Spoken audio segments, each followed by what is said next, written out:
Hello everyone, Carnasa here and welcome back to another Realism overhaul tutorial video on this channel. And what I'm going to do today is I am going to go over the UI of RO and RP-1 a little bit. So just a quick little tip at the beginning of this video. I am at Karoo at the moment, I am not at Cape Canaveral. When you load up the game, when you are at a different space center using the KSC switcher mod, what will happen is it will glitch out a little bit. You can't really click properly on any of the buildings. So a way to fix that is to just force a scene change a couple of times. What I did is I went into the spaceplane hangar twice, then came back out, and now everything is back to normal. This only applies, however, if you aren't at Cape Canaveral. Whenever you load into Cape Canaveral, it should be fine every time. So with that being said, let's go over some of the UI for RO and RP-1, and I'm just going to go through the toolbar and kind of explain what everything does. Well, everything that I need to explain anyway. So ScanSat, this is an extra mod. This will just give us scans of all the planets that we have actually scanned. Those are the real shoot settings, don't need to go into those. That is distant object enhancement settings, don't need to go into those, or Eve settings. Real antennas, this, I have actually done an entire tutorial video on real antennas. I'll put a link to that now, but go check that out if you want to know more about real antennas from me. And then finally, we get to this. Now, this is going to be probably the most important part of this tutorial on the UI.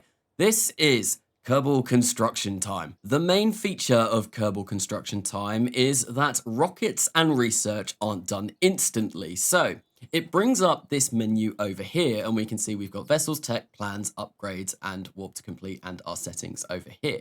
So when we're in the vehicle assembly building, when we hit launch vehicle, it won't take you straight to the pad with the vehicle. What it will do is it will add the vehicle into a queue and it will place it in this box over here. You can see there's no vessels under construction. So if I had a craft that I designed and launched, that would appear here and we would get a progress bar very similar to this and a time left. And that will inform us how long that's going to take. Then once it's done, we can actually launch it from this section. So there will be a rollout box come up. And then there will be, as soon as you have rolled that out to the launch pad, there will be a launch button. As soon as you click that launch button, that is when you will actually launch your craft. So it's a lot more complicated than just stock, but it makes RP-1 viable in the fact that things aren't created straight away.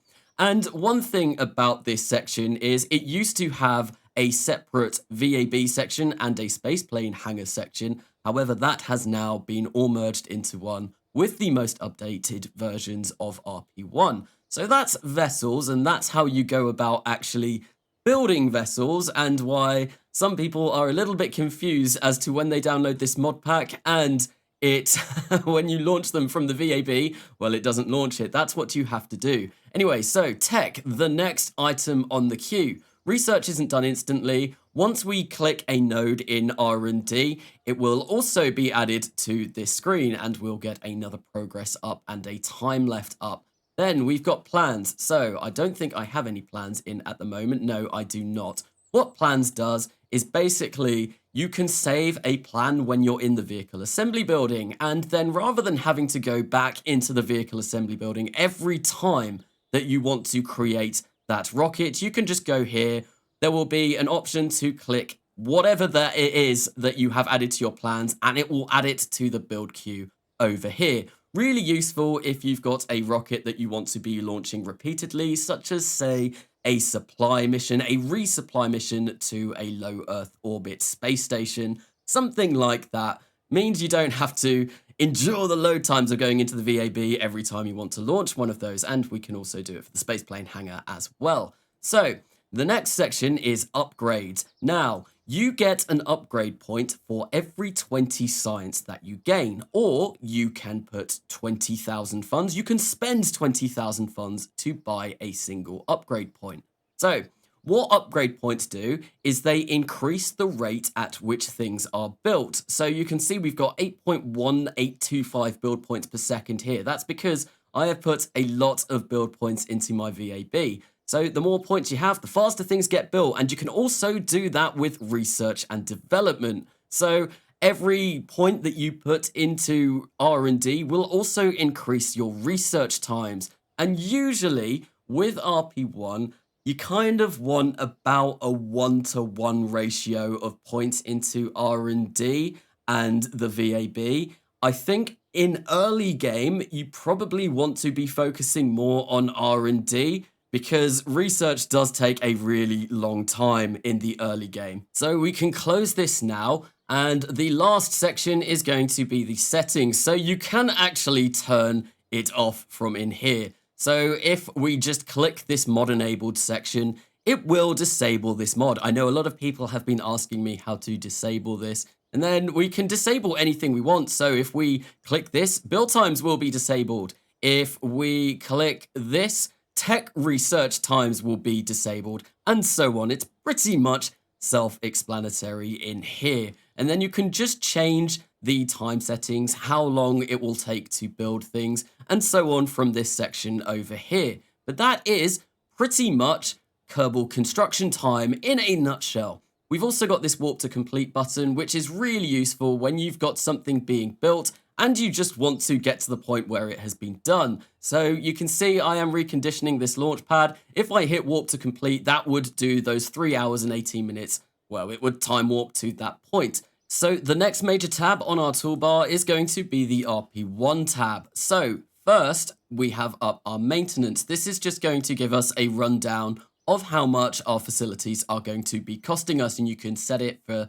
the day, a month, or a year, as well as you please. So that is something that RP1 does add. It adds maintenance for your facilities. So you can't just sit around and wait for transfer windows to come up. You've got to be constantly launching missions to actually make money. The next section we've got is tooling. So I did go over tooling a little bit in my 10 tips and tricks video. So a brief rundown. Tooling basically is the buy-in cost of a procedural part. What you do is you tool a part, it makes it cheaper in the long run, and it also makes it faster to build with Kerbal Construction time. Once again, coming back to KCT. Like I said, these two are going to be the most important for this video. So tooling is essentially, in my mind, it is paying a one-up cost to have the factories that produce the parts basically be able to do them autonomously and just make the machinery to actually build the parts that you are going to be using. So that's all I'm going to say on tooling now. If you want to know more, do check out my 10 tips and tricks video, because I do go into it a little bit more in that. I'll put a link up again anyway. Next, we've got our astronauts. I don't have anyone at the moment. Actually, let's quickly just go and hire one, just so I can actually explain this a little bit better. Anita Caldwell, well done. You have been hired to the agency. There we go. So we've got this course section, which will be explained in this bit. And yeah, that complete section will also be explained. Astronauts can retire in RP1. You can push back their retirement date by sending them on more interesting missions. So if you sent an astronaut to low Earth orbit, it would push their retirement date back a fair amount. However, if you landed said astronaut on the moon, it would push the retirement date back even further. If you sent an astronaut all the way over to Mars and landed them on Mars, well, it would push that retirement date back quite considerably. So the more interesting missions you do, the further the retirement date gets pushed back. Anyway, courses. So courses, astronauts have to be trained using capsules, and that is what this section is for. I haven't unlocked an awful lot of parts in this save at the moment, so we've not really got much here. Usually this will carry on and carry on and carry on. It can get rather tedious actually trying to find some of the capsules that you want to train people up in. So there are proficiency training and there are mission training. Proficiency training is a one-time piece of training to teach the astronaut how to actually use the capsule. And it takes a lot longer than mission training, but it only has to be done once. You have to do both lots of training. So you do the proficiency one first, then you will go over to the mission training, and you have to do the mission training every single time that you want to launch that astronaut on that capsule. It's basically, so proficiency, they teach you how to use the capsule. Mission training is the actual training leading up to the mission that it is going to be used for. That's basically what the courses are going to be anyway. And what you do is you click one of these, Then you select the astronaut. For some reason, I can't select her at the moment. Oh, it's because I've gone on mission training. So yes, you can't do mission training until you have done proficiency training. There we go. And then you just click start course. That doesn't look like it is being configured correctly. Usually there will be a time required that will come up, but unfortunately that one doesn't have it. Anyway, so that is basically what courses do. And then finally we have our career log. And what this means is you can just export your whole career log to a file. You can open it up in Excel or whatever you want to use, and you can just get a detailed rundown of what you have done in your career so far. But there we go, that is the rundown of the RP-1 tab. Now, the next one that I am going to skip along to is going to be Kerbal Alarm Clock. I always have this up. It's very useful for adding transfer windows, for figuring out when you need to do burns for your missions. There are loads of useful functions for this. Can't really go into it in this screen, but you can add alarms for your sphere of influence changes, for your burns, for your nodes, for a whole load of things. This is highly, highly recommended for RO and RP-1. Well, it's highly, you would use it in just any install of Kerbal Space Program. It's a fantastic little mod, but there's not really more to it than I need to explain than that. So the next section is, I'm just going to bring this up quickly, because this is the crash window. So if you watched my 10 tips and tricks video, I said that I'd like to disable my crash cost. So how to do that? What you do is you open this up here and then you just set everything to 0. And then what you can do is you can just save it and it will save that. So all of these, just set these to 0, because crash costs in RO and RP-1 are ridiculous. You will end up bankrupting your agency if you keep them as the stock configs. There are RP-1 configs that you can download from the RP-1 GitHub, I believe. I don't use those. I just set it to 0 because it's nice and easy that way. So those are the main tabs from the Space Center that you are going to really pay attention to in an RP-1 career. Now, one other thing I just want to quickly go over. So research and development and the vehicle assembly building. As I mentioned with Kerbal Construction Time earlier on, you can upgrade to actually build things quicker. However, if you upgrade our R&D building and our VAB, well, you get a boost to those upgrades. So, because this is a fully upgraded R&D building, we can see if we right-click it, we have a plus 150% research rate, and with our VAB, we get a 50% build rate increase as well. So upgrading these, it can be very useful to boost the times that we get from here. So now I'm going to come into the vehicle assembly building for a bit, just to show you some of the more things that we are going to be experiencing in here. So first things first, I've got my RP-1 window up, I've got my Kerbal Construction Time window up, and I've got Kerbal Alarm Clock, although I don't actually need that. So yeah, you can go away. Anyway, so Kerbal Construction Time, when we have that up in the VAB, it will actually tell us how long it's going to take to build the rocket that we are designing. So there is just a flat cost that you have to spend. So for me, at 8.1825 build points, that's going to be 14 hours. But let's drag ourselves over, say, a command pod. Let's just go for the Mark 1.3. There we go. Come on, give it a moment, and it should hopefully load in. There we go, and we can see if that updates there. It's now going to take us 17 days, 9 hours and 21 minutes to actually build this, and it's going to list all of the costs that we are going to have to do associated with it. That's basically all you're going to be paying attention to with Kerbal Construction Time in the actual VAB. So another thing in the VAB, and this has been added relatively recently, you can see we've got this, if I move that Kerbal Alarm Clock, where can I stick it? I'm just going to get rid of it. There we go. So hide experimental parts. This is something that has been added quite recently with RP-1 in the same update that added the merged vehicle assembly building. So what you can do now is when you are testing using Crash, which is this menu here, which is great, always test your spacecraft. And well, yeah, when you're testing using Crash, you can actually test with parts that haven't been unlocked. So at the moment, I haven't unlocked any of these parts yet. I can still place them in just as you would with a part that you have unlocked.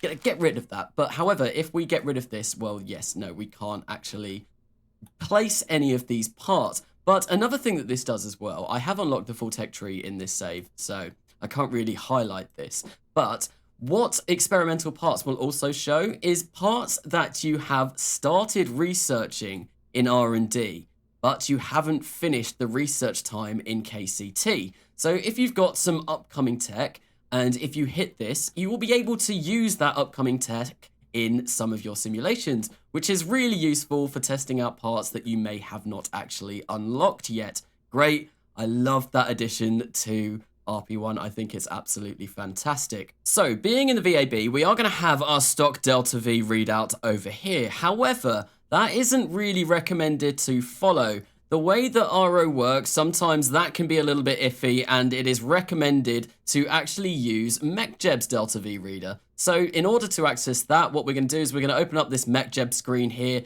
and then we're going to go for Delta V stats. And you can see it is actually saying the same thing now. However, when you start building more advanced craft and some kind of weirder designs, it might change a little bit. So rely on the MechJeb one rather than the stock one. Also, rely on the MechJeb one rather than the Kerbal Engineer Redux one, because this can also fall into the same trap. So yes, MechJeb is key for when you want to find out really how much Delta V that you are actually going to have. So I put this little tank on just to highlight that, but there's another thing that I can highlight with this tank being on here. So I talked about tooling earlier. In order to actually tool, what we're going to want to do is we're going to want to right click this, and then there will be an option to tool tank. And we can do that for each individual part that we want to do. However, if you have multiple tanks on your craft, and you want to actually tool them all at once, well, we can open up the RP-1 menu again, and then there will be a tool all button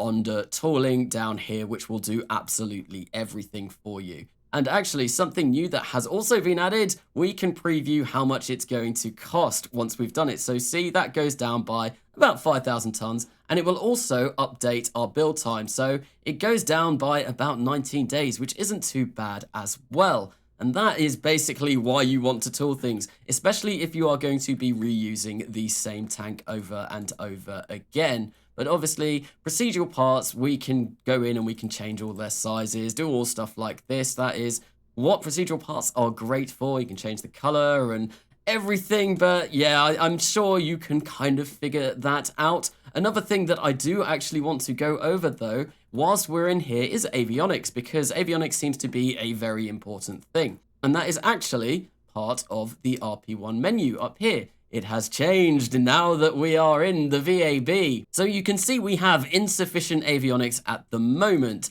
This does not have enough computing power to actually fly our spacecraft. So what we're going to want to do is we are going to right click on this and bring up the part action window. We can do it all from here. However, I really don't like this, and I don't like the way they changed it. I preferred the old way. What we're going to do is we are going to sort it out on this menu here. So what we want to do is we want to go down to the avionics section, and then this controllable mass section, if we just increase that to 20 tons, now we are going to be able to have full control over our spacecraft, and it's going to be wonderful. However, because our configuration is near Earth, well, it's only going to work up to a distance of 2 times geostationary orbit height, I believe. So if you want to go to the moon or anywhere that's not LEO, so if you want to go to Mars or anything like that, what you're going to have to do is you are going to have to switch this to deep space avionics. I've seen a lot of people struggling, actually wondering why they no longer have control over their lunar probes when they have got basically near Earth avionics. No, you need deep space if you want to go to the moon, and then obviously we can just set this to 20 again, and there we go, avionics are sufficient. So this is also a useful window for checking that you have sufficient avionics on your craft. However, it will not tell you if you have sufficient deep space avionics, so always make sure that your configuration is set to where you want to be going. And yes, just a reminder that avionics can be tooled as well, so we can see we can tool our avionics down there, and I would highly recommend doing that because they are rather expensive. Now, the last couple of things that I want to do in this video, because it is getting quite long, just to go over a few of the basics of RO and RP-1, is go into a little bit about real fuels. So, I've got this little integral structure tank here, and what I'm going to do is I've got this monopropellant in stock or RCS thruster on the side to be able to control our spacecraft. I mean, it's not going to be able to do much, but this is just purely for experimental purposes. So you can see I've set the tank type to INT ALLI HP. So that HP on the end means that it is going to be a high pressure tank. Usually you can tell if a tank needs to be high pressure by if you grab, say, let's grab an engine that I know needs to be fully pressurized. Let's grab, no, we don't want a B. No one wants the Bs. There we go. We'll grab an AJ10 series mid. So if you need a high pressure tank and you've not got one, you will have this little thing come up saying propellant feed pressure too low. And that means you know you need to change the tank that it is attached to a high pressure tank. So if I go in, this is high pressure, and if I set it to the fuel that we need, then if I go back on here, there we go, it's changed to very stable. And that was actually something else that I wanted to go over. So if I reattach this onto here, and we go into this balloon tank, instead of manually figuring out all of the real fuels, which you can if you want to, you can show the tank UI, and this is another section of UI, which will bring up all of the different fuels that you can actually fill within your storage tanks or well, just your tanks. There we go. We can add those manually, but a much simpler way, and probably the way that absolutely everyone does, is if you attach an engine to a tank, what you can do is you can just find the fuel and it will do the ratios for you. You click that button and there we go. It has filled it up with hydrolox for us in the correct ratios that we are going to need for this engine. Very, very valuable little bit of info to know if you don't, because, well, I mean, I'm fairly certain that everyone does that because you don't really want to be calculating the fuel percentages yourself if you can just do it at the click of a button. I mean, there are some circumstances where you would want to do it yourself, but most of the time you will just be doing that. So if you are playing with Editor Extensions Redux mod, you will get this little box up over here. Sometimes it's not. Well, it's working for me normally at the moment. Sometimes when you hit X and C, it won't do anything and you've got no way of being able to change these. If that ever happens to you, all you need to do is you need to go over to this box here and you just hit reset mode and snap keys. And then once that has been done, well, they should work again like normal and it will be great. So with that being said, that will be the end of this video. Thank you for watching. I hope you have learned something. If there's anything else that you want me to go into a bit more detail, into a bit more depth, please drop a comment in the comment sections and I will see if I can get round to doing another tutorial video on whatever people want. I am going to be doing more in the foreseeable future. So yeah, I hope this has helped. I have been Carnasa and I will see you later.